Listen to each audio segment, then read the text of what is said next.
نه که نبود. سربناز دیگر شیرفهم شده بود که هر وقت احمد آقا در خانه هست اذن بیرون آمدن از مطبخ را ندارد. لاجرم احمد خانم را بغل زده و او را روی تخت خواباند، کمی آب خنک به حلقش ریخت.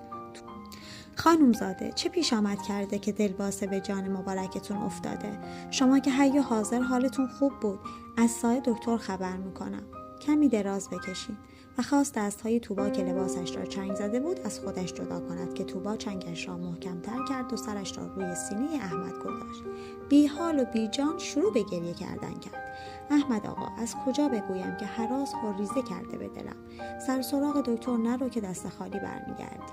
دکتر آب خلاص رو دستم ریخته. میخوام راز مگوم رو به سمع جنابتون برسونم. آخه من بی کس و کار کیو دارم به جز شما؟ به هم گفتن تو هم مثل سیمین پیشونی سیاه غمباد کردی. امروز فردا با حضرت اجل دیدارمه. و بعد مظلومانه گریه کرد. احمد آقا از سوز گریه توبا متغیر شد، اما نطق به کامش نچرخید. سکوت کرد. دلش به حال مظلومیت توبا کباب شد. توبا آن شب از ایام شبابی گفت که بی‌وفایی عبدالرضا مانع از آن شد که برای پیری و کوری اولادی دست و پا کند و حالا که حضرت اجل پشت در ایستاده، این همه مال و مکنت بی صاحب مانده. هیچ کس نیست که این همه را صاحب شود. بعد صدایش را نازک کرد و کمی شرم و حیا چاشنی کلامش کرد و گفت: احمد آقا جانم، خواهشی دارم که از دل و جون میخوام رد نکنید. من از این دنیا یک زر کفن کرباسی میبرم. شما بمونید اینجا و آقایی کنید. احمد که به فراست دریافته بود خواهش توبا چیه، آرام از جایش بلند شد. بدون نطق و کلام منزل را ترک کرد. توبا ساعتها به حال خودش ناله کرد. حالا دیگر احمد برای همیشه رفته بود و هیچ پس این پنجشنبه دیگر برای چرتکه انداختن به توبا سر نزد. احمد رفت و شد آقا بالا سر دختر خاله تبریزیش که الهی به تیر غیب گرفتار شود.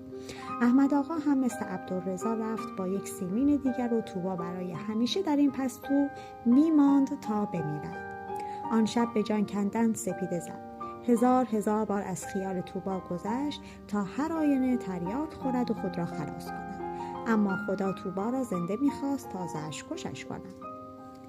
سپیده بود که کلون در رو زدند. سربناز بدو رفت در رو باز کرد. احمد پشت در بود، متین و مهجور. پا در حیاط گذاشت، در دستش یک بسته بود. او را به سربناز سپرد تا به خانومش بدهد و نجوایی در گوشش کرد. سربناز پا تیز کرد، به اتاق رفت، بسته را به توبا سپرد. گفت: خانم جان، آقا امر کردن خودتون رو تیار کنید که ملاقاشی برای جاری کردن خطبه در راه هستند. توبا بی‌طاقت بسته رو باز کرد. یک چادر اطلس سفید.